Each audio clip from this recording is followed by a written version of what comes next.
Saudações do crente docente. Está no ar o CDcast, o podcast da sua lição bíblica. Eu sou o professor Igor Jasmin e estamos estudando a revista A Justiça Divina, a preparação do povo de Deus para os últimos dias no livro de Ezequiel, da editora CPAD. E hoje teremos a aula da lição de número 7, que tem por título A Responsabilidade é Individual. Gostaria de pedir a você que nos acompanhe neste momento que divulgue o trabalho realizado pelo crente docente. Para isso, se inscreva no nosso canal, deixe o seu like e acione o sininho para ficar por dentro das nossas novidades. Antes de começarmos a nossa aula, quero agradecer a Deus por mais uma vez me permitir estar aqui ministrando a palavra, ministrando uma aula sobre a palavra de Deus. Agradecer a toda a coordenação do projeto Crente Docente. O meu abraço e o meu agradecimento. Começando a falar sobre a nossa aula, a lição de número 7 da revista, nós temos por texto áureo, que seria o texto que deu a ideia, o tema da nossa lição, encontra-se no livro de Ezequiel, no capítulo de número 18, no verso de número 20, e diz assim a palavra: A alma que pecar, essa morrerá. O filho não levará a maldade do pai, nem o pai levará a maldade do filho. A justiça do justo ficará sobre ele, e a impiedade do ímpio cairá sobre ele. Uma verdade prática dessa lição é que, além da responsabilidade individual, da responsabilidade pessoal, a palavra de Deus se posiciona contra o fatalismo, ou seja, isto é, contra a ideia, contra o pensamento de que tudo está determinado por um rígido destino. Ou seja, como se tudo já estivesse inteiramente programado para acontecer. Aquela velha máxima: eu nasci assim, eu cresci assim, eu vou morrer assim. Não é dessa forma que a palavra, que a Bíblia cita, que a Bíblia fala. Não é essa base que nós temos da palavra. E nós vamos ver isso ao longo dessa lição. Antes de entrarmos propriamente nos temas, vamos fazer a leitura do texto básico, a leitura bíblica que dá base completa, a passagem que dá base a essa lição. Encontra-se no livro de Ezequiel, no capítulo 18, dos versos 20 a 28. Vamos ler. A alma que pecar, essa morrerá. O filho não levará a maldade do pai, nem o pai levará a maldade do filho. A justiça do justo ficará sobre ele, e a impiedade do ímpio cairá sobre ele. Mas, se o ímpio se converter de todos os seus pecados que cometeu, e guardar todos os meus estatutos, e fizer juízo e justiça, certamente viverá, não morrerá. De todas as suas transgressões que cometeu, não haverá lembrança contra ele. Pela sua justiça que praticou, viverá. Desejaria eu, de qualquer maneira, a morte do ímpio? Diz o Senhor Jeová: não desejo, antes que se converta dos seus maus caminhos e viva? Mas, desviando-se o justo da sua justiça e cometendo a iniquidade, e fazendo conforme todas as abominações que faz o ímpio, porventura viverá? De todas as suas justiças que tiver feito, não se fará memória. Na sua transgressão, com que transgrediu, e no seu pecado, com que pecou, neles morrerá. Dizeis, porém, o caminho do Senhor não é direito. Ouvi agora, ó casa de Israel. Não é o meu caminho direito? Não são os vossos caminhos torcidos? Desviando-se o justo da justiça e cometendo iniquidade, morrerá por ela. Na sua iniquidade que cometeu, morrerá. Mas, convertendo-se o ímpio da sua impiedade que cometeu e praticando o juízo e a justiça, conservará este a sua alma em vida. Pois quem reconsidera e se converte de todas as suas transgressões que cometeu, certamente viverá, não morrerá. Então aqui nós lemos a passagem que dá base ao tema que nós vamos citar hoje, a responsabilidade ser individual das nossas ações, da nossa vida. Nós vamos falar sobre isso, nós vamos comentar, nós vamos destrinchar essa passagem. Vamos introduzir o nosso tema. O ponto de partida, o início dessa lição, é uma máxima muito usada em Jerusalém e também entre os exilados da Babilônia, que diziam, olha o que eles diziam, encontra-se em Jeremias, capítulo 31, verso 29, e Ezequiel, capítulo 18, verso 2. Os pais comeram uvas verdes, e os dentes dos filhos se embotaram. Com base nesse ditado, com base nessa passagem, eles afirmavam que estavam sendo punidos por causa dos pecados de seus antepassados. E até hoje nós podemos observar, muitas vezes, que, na verdade, esse ditado ainda é falado, ainda é citado. Eu estou assim por causa do meu pai, por causa da minha mãe. Então, tanto para o lado positivo, como também para o lado negativo. Nós vamos citar dois exemplos práticos que, por vezes, nós até vivenciamos no nosso dia a dia. Sobre essa máxima, sobre esse ditado que era usado em Israel. É uma máxima, é um ditado equivocado.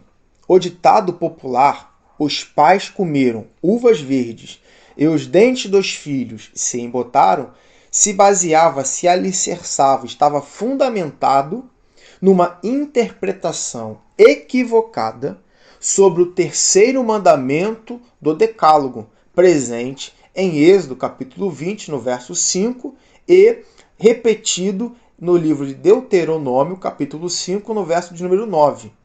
A maldição não é hereditária. Ela só permanece, ela só se estabelece quando os filhos continuam nos pecados dos pais.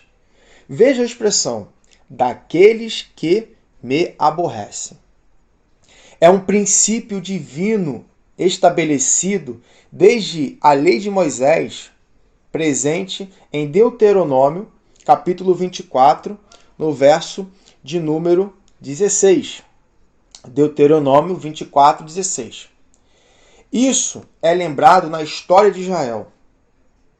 Agora, falando sobre os profetas, Jeremias e Ezequiel, como eles trataram do assunto.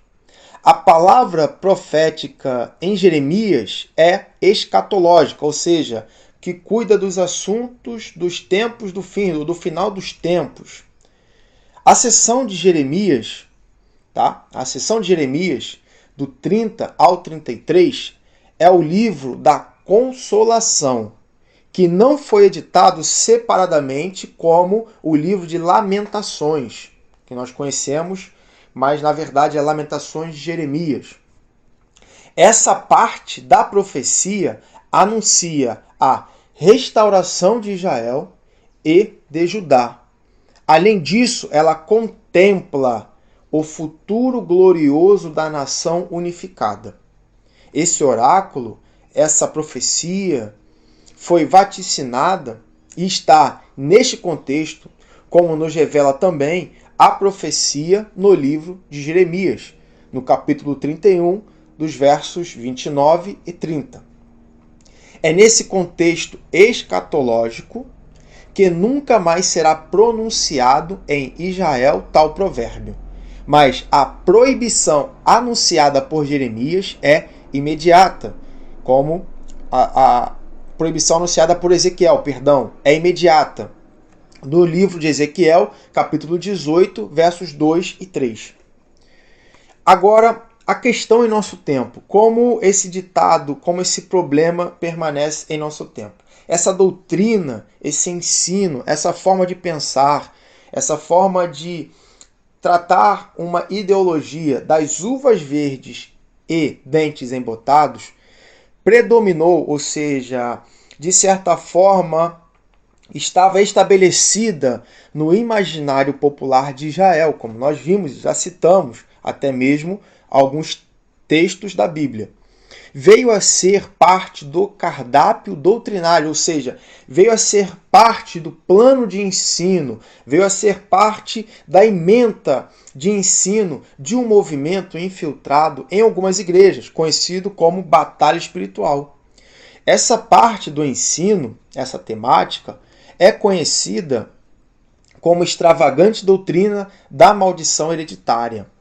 Quando alguém se converte a Cristo, deixa de aborrecer a Deus. Logo, essa passagem do terceiro mandamento do Decálogo não pode se aplicar aos crentes, como nós vemos, como nós temos base no livro, na verdade, na epístola de Paulo aos Romanos, no capítulo 5, dos versos 8 a 10. Pois eles se tornam em uma nova criatura. Como nós podemos ler, as coisas velhas se passaram, eis que tudo se fez novo. Para citar o verso completo, portanto, aquele que está em Cristo, as coisas velhas se passaram, ou seja, uma nova criatura aquele que está em Cristo, nova criatura as coisas velhas se passaram, eis que tudo se fez novo. Isso está escrito na segunda epístola de Paulo aos Coríntios, no capítulo 5, no verso 17. Devemos orar e agir para que esses ensinos equivocados não prosperem em nossas igrejas. Ou seja, nós podemos ler no livro de Isaías, no capítulo 59, no verso número 2, que o que causa a separação do homem para com Deus são os nossos pecados e as nossas iniquidades. Mas através do sacrifício vicário de Jesus Cristo na cruz do Calvário, nós podemos novamente nos aproximarmos de Deus, porque o véu se rasgou, a escada de Jacó foi colocada e agora nós podemos ter um livre acesso, nós podemos ter um caminho, como diz em João capítulo 14, no verso número 6. Eu sou o caminho, eu sou a verdade, eu sou a vida e ninguém vem ao Pai senão por mim. Isso disse Jesus de si mesmo. Ou seja, Jesus é o caminho, a verdade e a vida. Jesus é justamente o nosso caminho, as nossas veredas da justiça que nós precisamos percorrer para então termos o acesso ao trono, à presença de Deus. Então essa máxima popular, os pais comeram as uvas e os dentes dos filhos se embotaram, remetia à ideia de que os filhos pagariam os pecados dos pais. E aqui eu quero trazer uns exemplos práticos. Muitas vezes nós vemos, por exemplo, uma pessoa que teve uma família fragmentada, não teve um pai, não teve a presença da sua mãe, não teve dentro da sua casa pais com uma estrutura como nós acreditamos, uma estrutura devidamente obediente à palavra, uma estrutura pai e mãe presente na criação do filho, pai e mãe com obediência à palavra.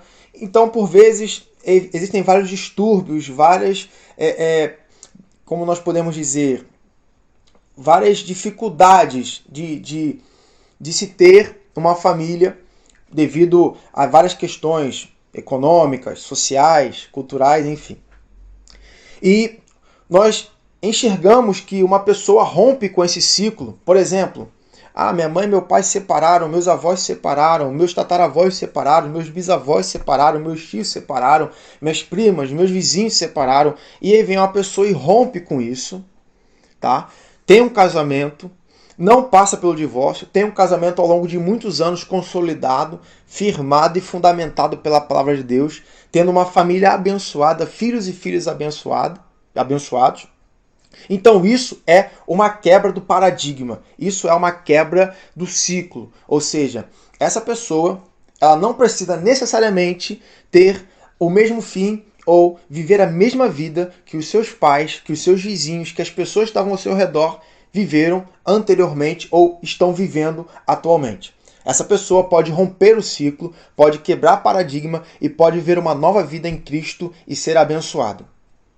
Um segundo exemplo, uma segunda hipótese, pode ser o caso, por exemplo, daquela pessoa que tem os seus pais que já foram criados na igreja, os seus pais que exercem ali uma visão de uma família obediente à palavra de Deus, uma família homem e mulher, casados, têm uma vida abençoada, frequentadores da igreja, pessoas que têm um coração no reino, pessoas que são obedientes à palavra. E essa pessoa pode pensar, os meus pais são crentes, os meus pais são obedientes à palavra. Ainda assim, você precisa fazer o seu. Ainda assim, essa pessoa que é filho desse casal, que é conhecido como um casal, se nós podemos assim colocar, um casal exemplar, um casal modelo, uma família exemplar, uma família que pode ser considerada como uma referência para muitos jovens, esse filho dessa família precisa ter uma vida com Deus, porque a vida com Deus dos pais não justifica uma falta de relacionamento do filho com Deus. Então, essa pessoa, o filho que nasce, por exemplo, dá um exemplo aqui, filhos de pastores precisam ter a vida entregue ao Deus Todo-Poderoso. Precisam sim se converter. Não é porque os pais são convertidos que o filho já se torna convertido. Não. O filho precisa se converter, precisa se batizar, precisa buscar, precisa servir a Deus, precisa ser obediente a Deus, precisa seguir os caminhos de Deus. Não pode então justificar os pais a vida do filho e nem a vida do filho os pais. Então, dessa forma, nós quebramos, nós desmistificamos, nós tiramos esse conceito de que o que o pai vive, o filho viverá. Tanto para o lado positivo quanto para o lado negativo. Tanto para um relacionamento com Deus, a pessoa precisa ter o seu relacionamento íntimo, individual, o seu relacionamento particular no secreto com Deus. E também a pessoa pode quebrar ciclos familiares, ciclos de pessoas próximas. Falando sobre a salvação para todos os seres humanos, ou seja, a questão da salvação ser oferecida, ofertada para todos. Como diz o textuário, nós conhecemos o textuário da Bíblia, né? De certa forma convencionado. João capítulo 3, do verso 16 vai dizer: porque Deus amou o mundo de tal maneira que entregou o seu Filho unigênito para que, a condição, para que todo aquele que nele crê não pereça, mas tenha vida. Então, não pode a gente acreditar que a morte de Jesus já pagou o nosso pecado e a gente pode ter a vida que quiser. Não. Nós precisamos ter uma entrega. Nós precisamos entender e compreender que existe uma condição. Que condição? Para todo aquele que nele crê. E quem nele crê, o obedece. Quem nele crê, o segue. Quem nele crê, tem uma nova vida. Quem nele crê, não permanece do mesmo jeito. Ele é recebido como está, mas não permanece do mesmo jeito, porque não existe evangelho sem transformação, não existe evangelho sem mudança de vida, não existe evangelho sem mudança de caráter. Como diz a própria palavra, aquele que confessa os seus pecados, se arrepende e os deixa, esse encontrará misericórdia. Não existe então dissociar, não existe então separar uma vida com Deus da transformação que Deus gera em nós. Como nós podemos ver na epístola, na carta de Paulo aos Romanos, no capítulo 12, no verso de número 22. Não vos amoldeis, não tomai a forma do mundo, não vos conformeis com o mundo, mas transformai-vos pela renovação do vosso entendimento, para que possais experimentar qual é a boa, perfeita e agradável vontade de Deus para a sua e a minha vida. Essa palavra reflete tanto a minha vida, que eu preciso mudar, que eu preciso me transformar, que eu preciso todos os dias buscar direcionamento em Deus para mudar, para transformar aquilo que de alguma forma não está alinhado com o propósito de Deus. Assim também reflete na vida de todos os irmãos da igreja. Amém? Então, há esperança para o pecador. Sim, há esperança, como nós vimos no texto básico da nossa leitura, versos 21, 22 e 23. Se ele se arrepender, ele sim encontrará misericórdia. Ele não morrerá, mas ele viverá. Então essa ideia está muito clara no capítulo inteiro. Nesse capítulo inteiro que nós lemos uma passagem, ele está muito claro que, para não deixar dúvidas, Ezequiel afirma de maneira direta, ou seja, ele vai no cerne da questão, ele cita diretamente com palavras claras e objetivas que um pecador arrependido, sim, ele encontra a vida. Reiterando, diversas vezes com exemplos claros e ilustrações. A vontade de Deus é a salvação de todos os seres humanos, para que ninguém se perca. E nisso, o profeta antecipa o pensamento do Novo Testamento, como nós podemos ver, João, capítulo 5, verso 40, 1 Timóteo, capítulo 2, verso 4 e 2 Pedro, capítulo 3, verso de número 9. Agora vamos refutar esse pensamento fatalista a partir do verso de número 20, da leitura bíblica que nós vimos. Tanto os exilados na Babilônia, como os que estavam em Judá e em Jerusalém, acreditavam ou se justificavam numa ideia falsa de que estavam pagando pelos pecados dos pais, mesmo depois da destruição de Jerusalém. Deus proíbe o uso. Essa parte ela tem base em Lamentações, capítulo 5, no verso 7. Então Deus ele proíbe esse uso, a utilização desse ditado popular para responsabilizar os pais. Por quê? Porque a responsabilidade é individual. É claro e evidente que, por vezes, há consequências. Há consequências, por exemplo, de uma vida desregrada dos pais. De repente, há consequências, por exemplo, um pai que gastou todo o seu dinheiro, toda a sua economia com jogos de azar. Há uma consequência, a família vai passar, de repente, necessidades financeiras. Então, a consequência, ela existe. Só que a vida, a responsabilidade de ter uma vida com Deus é individual de cada um. E pode ainda Deus mudar o ciclo de vida dessa criança que está passando uma necessidade, dessa pessoa que passou uma necessidade devido a uma consequência dos seus pais, e transformar, fazer tudo novo. Aquilo que nós já vimos, que nós já lemos em passagens anteriores. Então Deus ele proíbe esse uso desse ditado.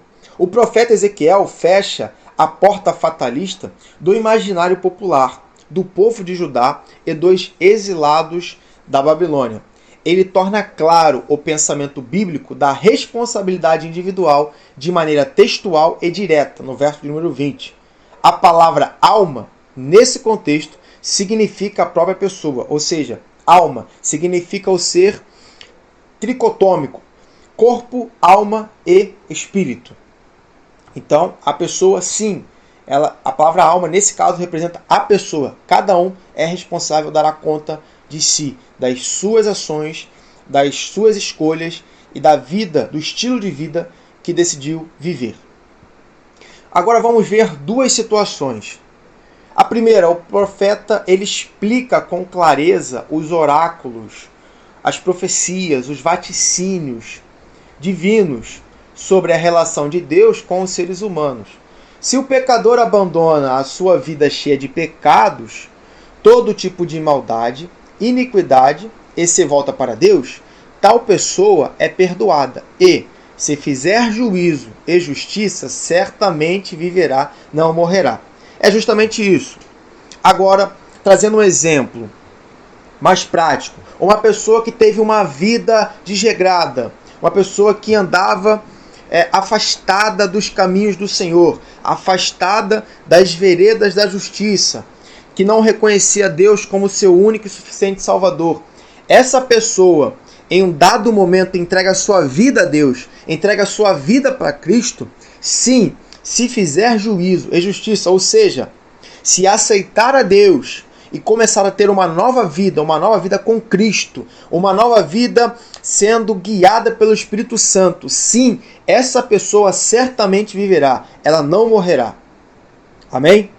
Mas, se pelo contrário, agora a outra situação, se pelo contrário, o justo, a pessoa que vivia uma vida com Deus, uma pessoa que tinha uma vida regrada com Deus, que nascida, criada, que teve uma vida com Deus, ou então uma pessoa que num dado momento aceitou a Deus e já está vivendo com Deus, está tendo uma vida com Deus.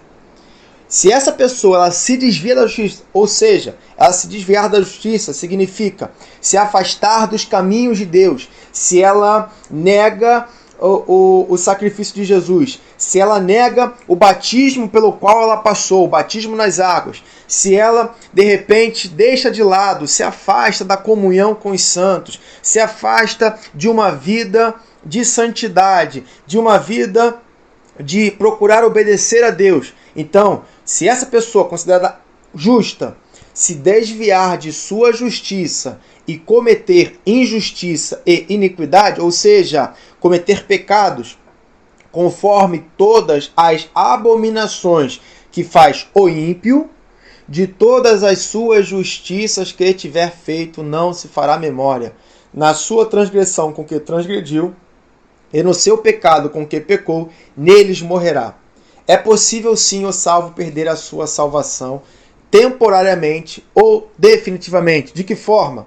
Vou explicar. De repente a pessoa ela vivia com Deus e se afastou por um dado momento, uma circunstância, alguma coisa aconteceu que fez com que ela se afastasse, desanimasse, com que ela estivesse fria do Evangelho, e ela se afastou dos caminhos de Deus, ela parou de viver para Deus, ela começou a viver pelas suas próprias concupiscências, pelos seus próprios prazeres.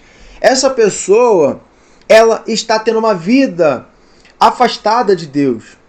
Mas se num dado momento ela para e pensa, se ela de certa forma se arrepende e ela fala, poxa, quando eu estava com Deus, eu senti a sua presença. Poxa, eu quero sentir novamente aquilo que outrora eu senti. Aquilo que de certa forma, uma vez na minha vida eu senti, eu quero voltar a sentir. Se essa pessoa novamente ela se converte, ela se arrepende, ela deixa tudo para trás, ainda que ela esteja deixando mais uma vez, ela pode sim encontrar ela se arrepender, ela pode encontrar misericórdia e perdão para os seus pecados. Ou então, ela pode perder definitivamente a sua salvação. Como? Aí é quando a pessoa ela não se arrepende, ela não confessa, não se arrepende e não deixa os seus pecados. Essa pessoa, quando ela não faz isso, ela não encontrará misericórdia. Então, trazendo uma síntese, o ensino no livro de Ezequiel revela que a salvação está disponível para todos, mas a salvação não é... Olha só, olha o que eu vou dizer, hein? Presta bem atenção. A salvação está disponível para todos, mas nem todos serão salvos. Por quê? Porque nem todos vão confessar, se arrepender e trazer uma nova vida, fazer com que a sua vida seja uma vida nova em Cristo, ou seja, trazer toda a sua vivência, toda a sua estrutura fragmentada aos pés da cruz de Cristo e falar, Deus, sem o Senhor eu não consigo. Somente aquele que confessa, se arrepende e deixa os seus pecados encontrará misericórdia. Então, a salvação está disponível para todos, porque esse é o desejo de Deus, que todos venham a se converter e que todos venham a encontrar a salvação. Mas infelizmente nós sabemos que tem pessoas que não querem, que rejeitam. A própria palavra vai dizer que muitos rejeitaram a pregação do Evangelho. Vamos falar sobre a reação de Israel. Vamos falar primeiramente sobre pergunta retórica que é utilizado por muitas vezes, até mesmo nos dias atuais, como uma grande figura de linguagem, se a gente pode dizer, né? Na verdade, é uma grande forma de se produzir conhecimento e um pensamento autocrítico naquele que está ouvindo a mensagem. Ou seja, para aquele ouvinte da mensagem, uma forma de produzir um pensamento autocrítico e uma autoanálise daquele assunto pelo qual está se abordando um tema. Então, na verdade, vamos tratar sobre a pergunta retórica. Na verdade, são duas perguntas. Não é o meu caminho, não são os vossos caminhos torcidos? Olha o que Deus vai perguntar para a nação de Israel. Não é o meu caminho direito? Não são os vossos caminhos torcidos? Perceba que, na verdade, é uma pergunta que, na verdade, traz uma afirmação. O que ele está querendo dizer? Os meus caminhos são direitos e os seus caminhos são torcidos. Na verdade, eu quero que vocês reflitam sobre o que vocês estão falando, porque é isso que a pergunta retórica faz. Ela traz consigo uma base afirmativa, ela traz consigo uma afirmação, ou seja, eu quero que vocês reflitam sobre essa pergunta, mas que vocês compreendam que essa pergunta já está dando a resposta para a própria pergunta. Olha o que vai dizer. A pergunta retórica ela não espera a resposta, porque ela trata-se de uma afirmação em forma de pergunta. Foi aquilo que eu citei. A própria pergunta retórica já traz em si a sua resposta. É o que Yahvé afirma nessa passagem. Esses recursos estilísticos, melhor dizendo, de maneira definindo melhor essa estrutura, é um recurso estilístico, são frequentes nas Escrituras. Veja esses exemplos. Veja o exemplo que eu vou citar agora. Não é Arão, o levita, teu irmão? Êxodo 4, verso 14. Não errais vós em razão de não saberdes as Escrituras e nem o poder de Deus? Encontramos essa passagem em Marcos 12, 24. Podemos ver também Ezequiel 8, 6. Podemos ver esses recursos em João 4,35, 6,70, em 1 Coríntios 10, 16, e também numa passagem muito conhecida, quando Deus desce no jardim do Éden e pergunta: onde tu estás, Adão? Onde tu estás? Deus já sabia onde Adão estava. Uma outra pergunta que Deus faz também para Caim: onde está o teu irmão, Caim? Onde está o teu irmão Abel? Então, esse tipo de pergunta, na verdade, Deus já sabe a resposta, mas Deus está perguntando porque Deus quer que a pessoa faça uma autoanálise, uma autocrítica, que a pessoa analise a pergunta, pense, reflita sobre aquilo que está sendo perguntado.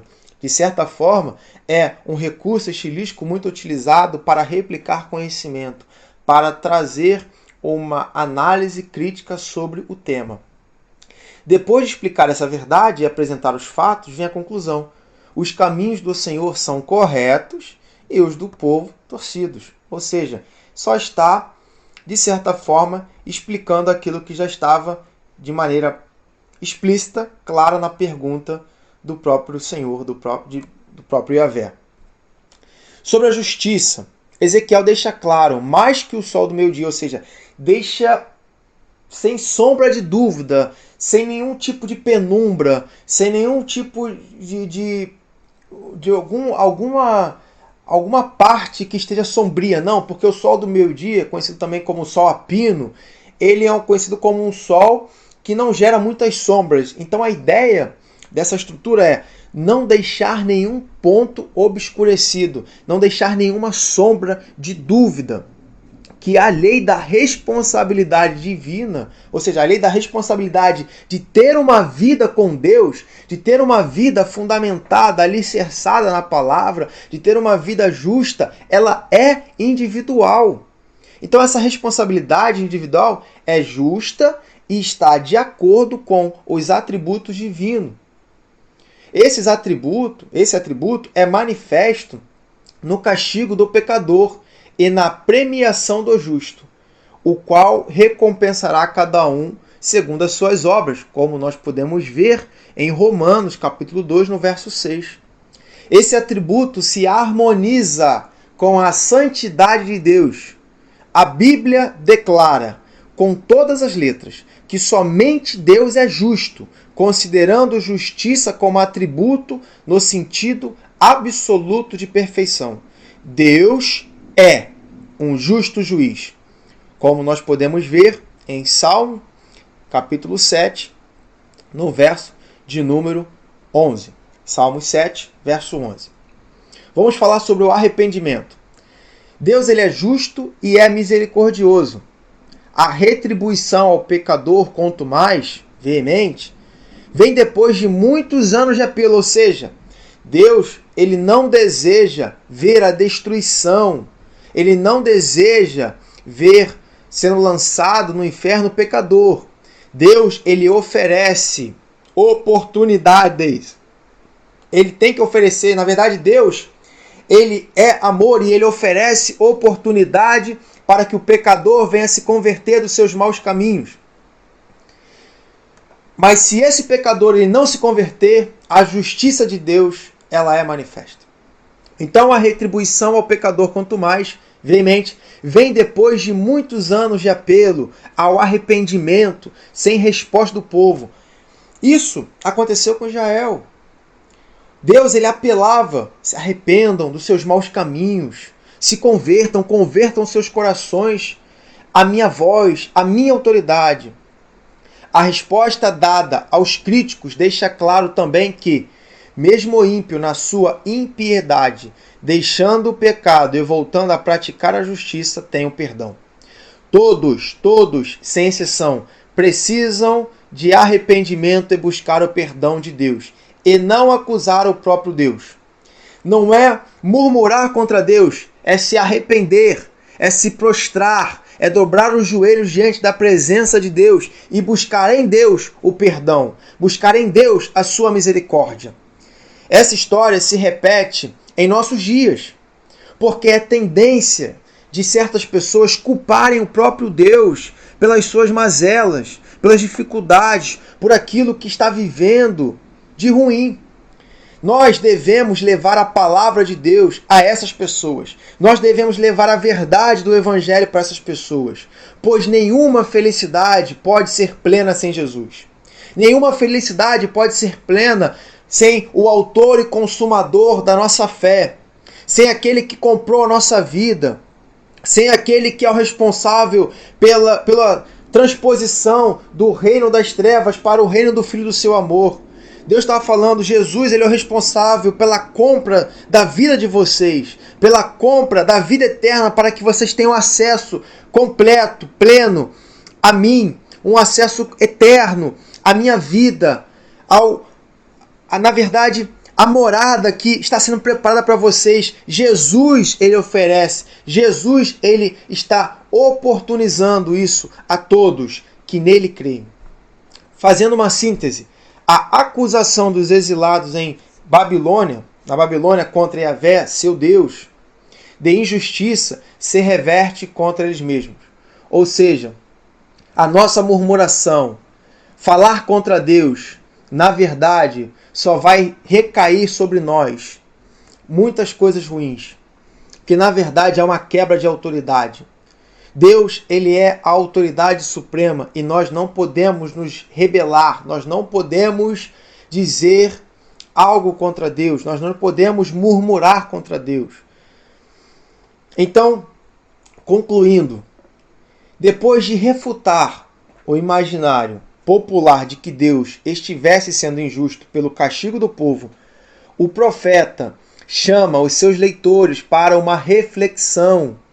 Esse discurso soteriológico, ou seja, a doutrina da salvação, do discurso feito por Ezequiel, é muito importante e continua atual, continua muito atual na vida da igreja e na pregação cristã. É nossa responsabilidade, minha e sua, caro ouvinte, de levar essa mensagem aos perdidos da terra. Quem são os perdidos? Aqueles que não se converteram, aqueles que não ouviram o Evangelho. Então essa responsabilidade, ela é minha e ela é sua. Quero agradecer a você que ficou até agora ouvindo essa lição. Quero externalizar a minha gratidão a você, ouvinte. Que Deus possa grandemente abençoar a sua vida. Que Deus possa, de maneira sobrenatural, agir na sua vida. Que as janelas do céu sejam abertas. Que você seja abençoado, que essa palavra venha encontrar no seu coração um campo fértil, um terreno adubado para ser, sim, para ser germinada e gerar muitos e muitos frutos. Que a sua vida venha florescer, que a sua vida venha frutificar.